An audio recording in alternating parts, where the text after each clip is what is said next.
E aí, tudo certo? Hoje a gente vai mergulhar fundo num dos conceitos mais importantes do Cisco ACI, o tenant. Pode acreditar, entender o que é um tenant é a chave para destravar todo o poder e a lógica por trás dessa arquitetura. Então, bora lá! Então vamos começar pela pergunta de US$ 1 milhão, né? O que é, afinal de contas, um tenant? Para quem está começando no ACI ou quer firmar os conceitos, essa aqui é a peça central do quebra-cabeça.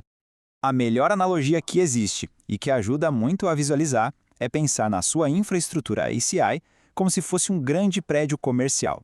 O tenant, ele é como um andar inteiro que uma empresa aluga nesse prédio.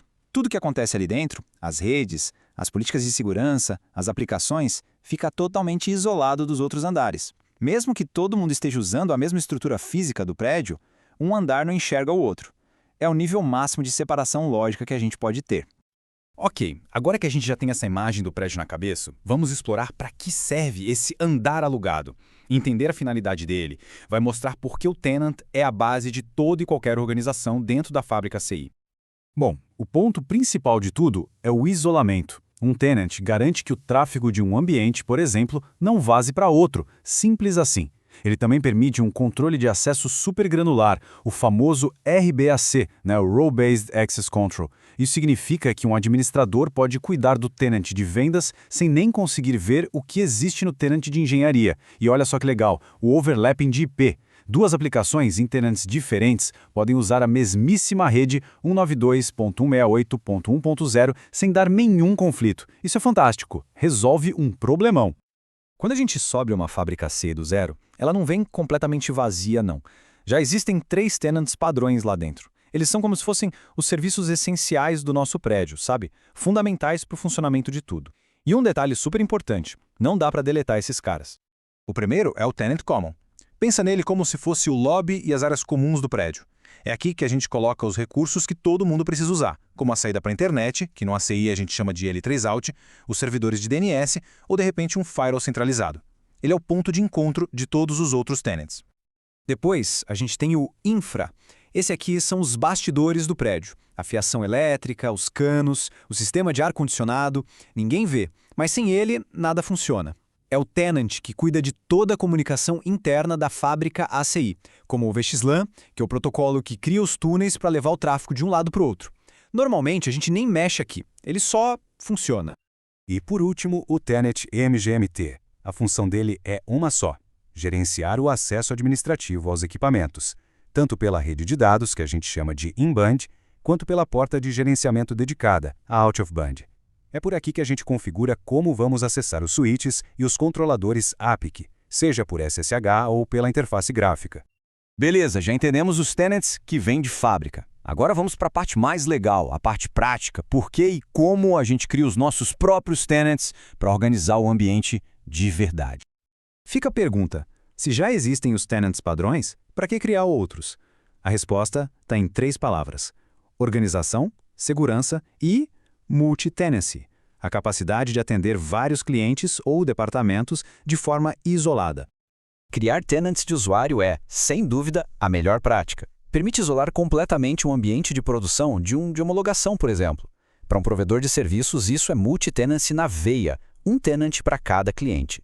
E em empresas grandes, é a forma perfeita de organizar a rede por unidades de negócio, como RH, vendas, TI, cada um no seu quadrado. E a parte boa é que o processo inicial é muito, mas muito simples. Lá na interface do APIC, o caminho é super direto. Primeiro, vai na aba Tenants. Segundo, clica em Add Tenant. Terceiro, dá um nome único para ele, tipo Tent_Produção. E por fim, o quarto passo é só clicar em Submit. Pronto, em segundos, o nosso escritório lógico e vazio está criado, prontinho para ser configurado. Mas calma lá. Antes de sair criando tenants à torto e à direito, é muito importante entender o impacto real disso e alguns pontos de atenção para não ter dor de cabeça lá na frente. E olha que legal essa comparação. O ato de criar um tenant tem um risco baixíssimo, quase zero. É literalmente como criar uma pasta vazia no computador. Não afeta nada que já está rodando. O risco de verdade aparece quando a gente começa a configurar as coisas dentro dele, a conectar portas físicas, porque aí sim a gente está mexendo na rede de produção. E aqui vão 2 dicas de ouro. Primeira, cada tenant consome recursos de hardware. Criar alguns não é problema, Mas criar milhares pode começar a usar a memória TCEM dos switches, que é uma memória super rápida essencial para aplicar as políticas. E a segunda, que é muito importante, escolha bem os nomes. O ACI não facilita a vida na hora de renomear. Para mudar o nome, na maioria das vezes, precisa apagar tudo e recriar do zero. E isso significa indisponibilidade. Para a gente fechar com chave de ouro, vamos consolidar tudo que a gente viu com um resumo bem visual. Isso vai ajudar a fixar de vez a função de cada tipo de tenant.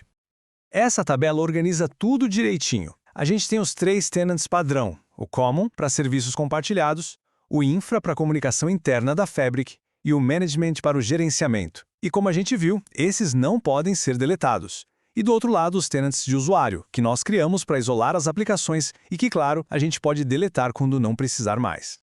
Então, é isso. O tenant é o nosso container, o nosso andar vazio no prédio. Ele é o primeiríssimo passo, a fundação de tudo.